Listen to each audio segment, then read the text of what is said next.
अभ्यास 15 dictation start होगा 5 second बाद। स्टार्ट।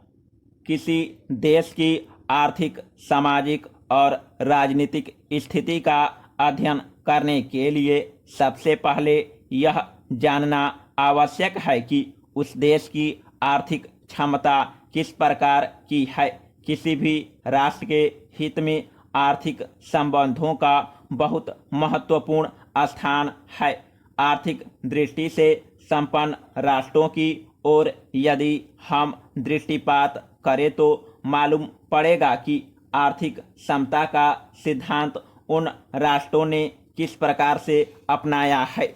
आर्थिक क्षेत्र में जनता के हित अहित को ध्यान में रखते हुए ही देश में आर्थिक समता लाई जा सकती है। जो लोग आर्थिक समानता के हित को मानते हैं उनके हित में यही अच्छा है कि पहले वे आर्थिक परिस्थितियों का गहराई से अध्ययन करें।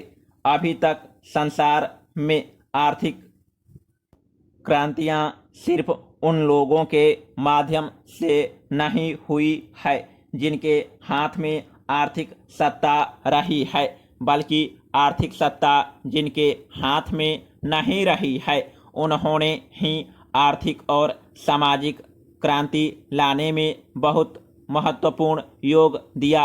हम यह भी मानते हैं कि आर्थिक प्रगति के लिए दूसरे देशों से आर्थिक सहायता लेना आवश्यक हो जाता है, लेकिन यह सिद्धांत सब देशों पर लागू नहीं होता है।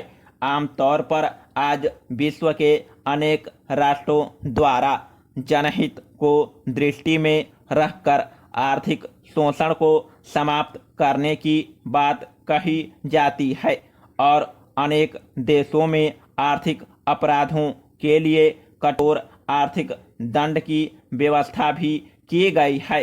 हो सकता है कि इस प्रकार की व्यवस्था करना आर्थिक विकास की दृष्टि से आवश्यक हो, लेकिन फिर भी यह जनहित में आवश्यक है कि आर्थिक विषमता को दूर करने का प्रयास किया जाए। यह जनहित में नहीं होगा कि कुछ ही लोगों के हाथ में आर्थिक सत्ता केंद्रित रहे, इसलिए जिनके हित में आर्थिक नीतियां बनाई जाए उनको ही विशेष रूप से उनमें ध्यान भी रखा जाए। हमारे देश की यही परंपरा रही है और जनहित को दृष्टि में रखकर ही आर्थिक नीतियां बनाई गई है। यदि हम अपनी पंचवर्षीय योजनाओं की ओर दृष्टिपात करें तो हमें पता चलेगा कि जनहित को ध्यान में रखते हुए ही उनका निर्माण किया गया। उनके द्वारा ही आर्थिक प्रगति हम कर सके हैं और आज देश में लोगों की आर्थिक स्थिति पहले की अपेक्षा अच्छी है।